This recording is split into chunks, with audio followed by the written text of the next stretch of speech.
নমস্কার, আমি অগ্নিতা জিভেজল @অগ্নিতা চ্যানেল থেকে আজকে আপনাদের জন্য নিয়ে এসেছি ঘরোয়া উপায়ে তৈরি মাটন বিরিয়ানি এবং সঙ্গে রায়তা।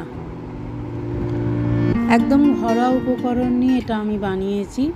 এতে বাড়তি আলাদা করে অন্য কিছু নেই যা আপনাদের জোগাড় করতে হবে অনেক কষ্ট করে। তো বিরিয়ানি বানানোর জন্য প্রথমে আমার যেগুলো লাগবে সেগুলো হলো ছোটো এলাচ, বড় এলাচ, গোটা ধনে, দারুচিনি, শামরিচ, রাঁধুনি, জায়ফল, জয়িত্রী, শুকনো গোলাপের পাপড়ি, কেশর।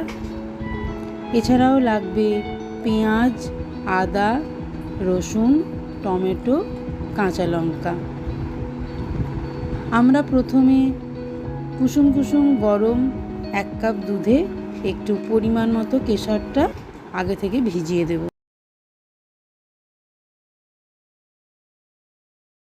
এবং খুব সুন্দর সেন্টটা ওটা আগে থেকে তৈরি হয়ে যাবে।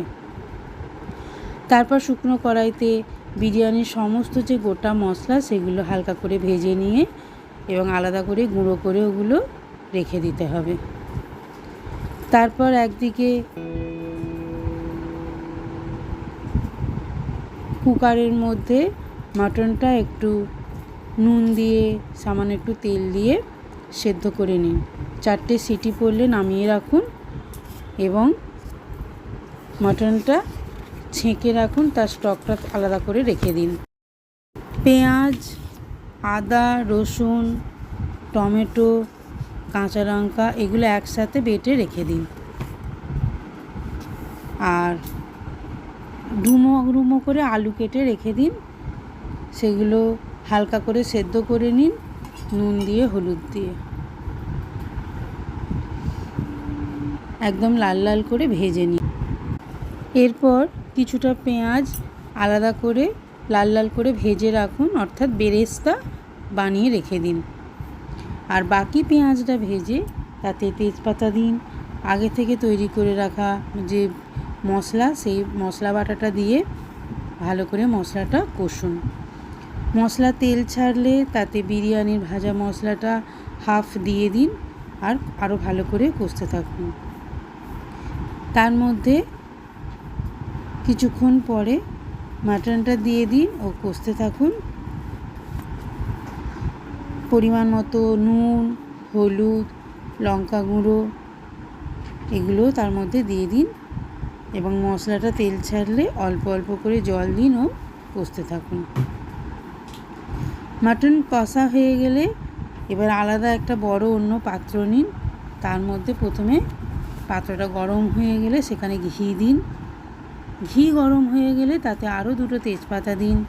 তেজপাতা কিছুটা নেড়ে নেওয়ার পরে গ্যাসটা কমিয়ে দিন ও তাতে আগে থেকে করে রাখা যে মাটন কষাটা আমরা করলাম সেটা দেবার আগে ওতে কিছুটা বেরেস্তা দিন। আলু যেগুলো আমরা ভেজে রেখেছি সেখান থেকে কিছু আলু দিন। মাটন কষাটা এবার অল্প দিন দিয়ে তার উপরে আমরা বিরিয়ানি চালের ভাতটা ছড়াতে থাকুন, লেয়ার করতে থাকুন। একটা লেয়ার হয়ে গেলে তার উপরে আবার ভাতটা দিন, দিয়ে তার উপরে আবার ওই মাংস, আলু, বেরেস্তা দিয়ে দিন, দিয়ে এরকম করে পরপর 3-4টে লেয়ার। এরপর লেয়ার হয়ে গেলে তার মধ্যে কেশর দেয়া যে দুধটা রেখেছিলাম সুন্দর দেখুন হলুদ রং হয়ে গেছে, সেটা আস্তে আস্তে চারদিকটায় ছড়িয়ে দিন। তারপর তার মধ্যে বিরিয়ানির যে মশলাটা আমরা আগে করে রেখেছিলাম সেই মশলাটাও ছড়িয়ে দিন। তারপরে শুকনো গোলাপের পাপড়িগুলো ওপরে দিয়ে দিন ভালো করে ছড়িয়ে। তার মধ্যে মিঠা আতর দিন 2 থেকে 3 ফোঁটা, যারা একটু বেশি পছন্দ করেন তারা বেশিও দিতে পারেন। তারপর তার মধ্যে 2 ছিপি বা 2 টেবিল চামচ দিন গোলাপ জল আর 1 টেবিল চামচ দিন কেওড়া জল। যারা এইগুলোর সেন্টগুলো পছন্দ করেন তারা পরিমাণে একটু বেশিও দিতে পারেন। পুরোপুরি জিনিসগুলো সব দেওয়া হয়ে গেলে ওটা চাপা দিয়ে 10 মিনিট সিমে গ্যাসটা সিম করে রেখে দিন। 10 মিনিট পরে বিরিয়ানি সার্ভ করুন।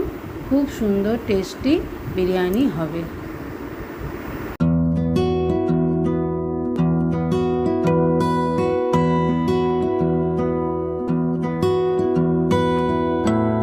কীভাবে এর সাথে রায়তা বানাবো তারও একটা সুন্দর ঘরোয়া উপায় জানাচ্ছি।